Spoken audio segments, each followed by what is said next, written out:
One of my dearest friends is here with me on the night. He and I came into covenant many years ago. Our birthdays are days apart. Our churches are just days apart from starting. And we came into covenant in the back of a car.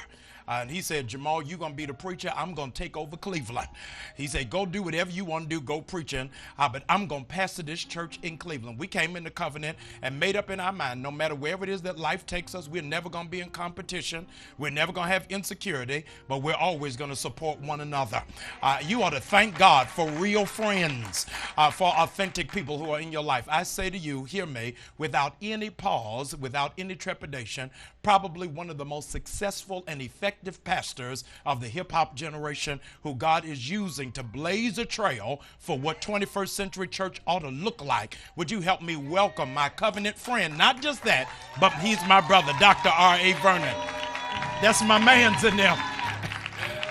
I want to jump right in. You know, you and I can just talk all night about preaching church and everything in between.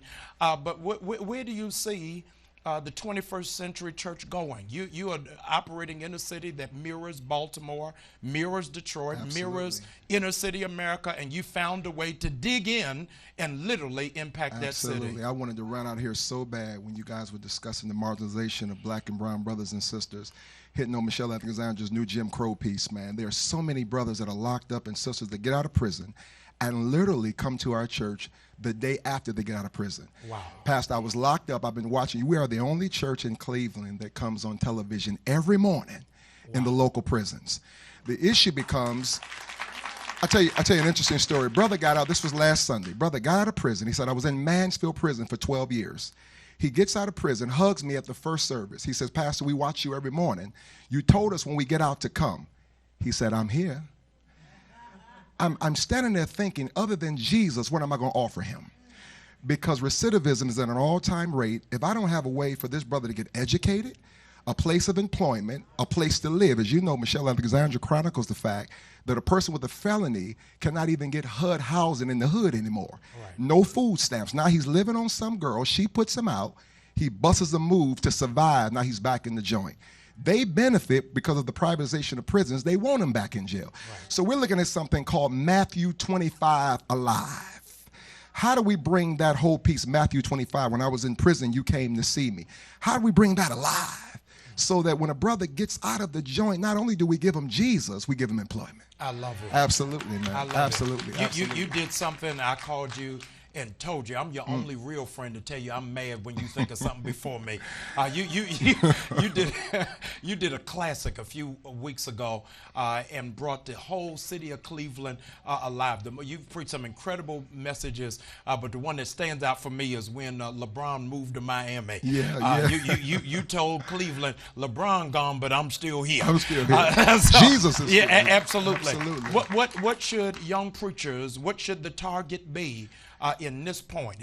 Should it be growing a mega church? Should it be the aim to get on television? Absolutely. What should be the aim of young preachers who are watching around the country? If anybody knows me, you know me. Yes. How hard it is to get me out of Cleveland. We're going to fuss about that at dinner tonight. Right. Because my call has been concretized.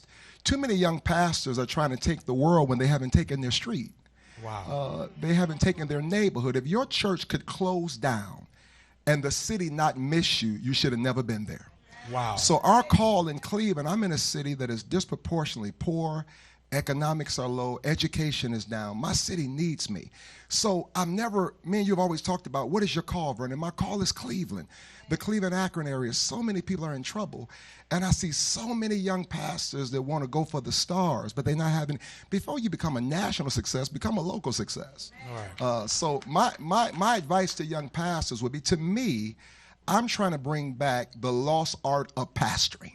Wow. Somewhere in the 90s, it all became about how mega you could become or how many engagements you could get, how much you could be on television, and everybody stopped pastoring. I think that the local church is still the heartbeat of the country. If you build a local church, Bishop Joey Johnson, never tell me who you're over till you tell me who you're under. Right. I'm under Joey Johnson, Akron, Ohio. Bishop Joey told me, he said, if you take your city, the world will come looking for you. I love it. I didn't call you tonight to be on. You called me. Right.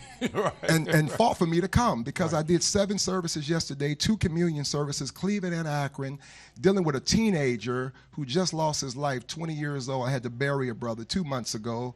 I buried 2 young brothers in 2 caskets at the same time, shot on motorcycles. Month before that, 15-year-old brother shot in the back of the head, running from some mess. So my city, my church needs me. Coupled with that, I actually like my wife and children too. So it allows me, man, to be at home with them, to do what I do. I want to just push young pastors to go back to the art of pastoring. I love it. Pastoring, building people, building programs, taking your city, impacting the education system. Take your city, man. I love it. Yeah. You said something. You said something that you don't hear that much. You said you actually like hanging out with your wife. In a major way. She watching me now. Shout out to you, Victory Rose. That's my baby. Yes. Not only am I in love, I'm in lust. I love it. And, that's great. Matter of fact, how long we going to be? No, I'm going to get you out in 1 minute. I love her, man. You've written a book that has taken really the country by storm, and people have dragged you out of Cleveland to talk about it. This book, The 10 Rules of Dating, The 10 Rules of Dating, it's an incredible book.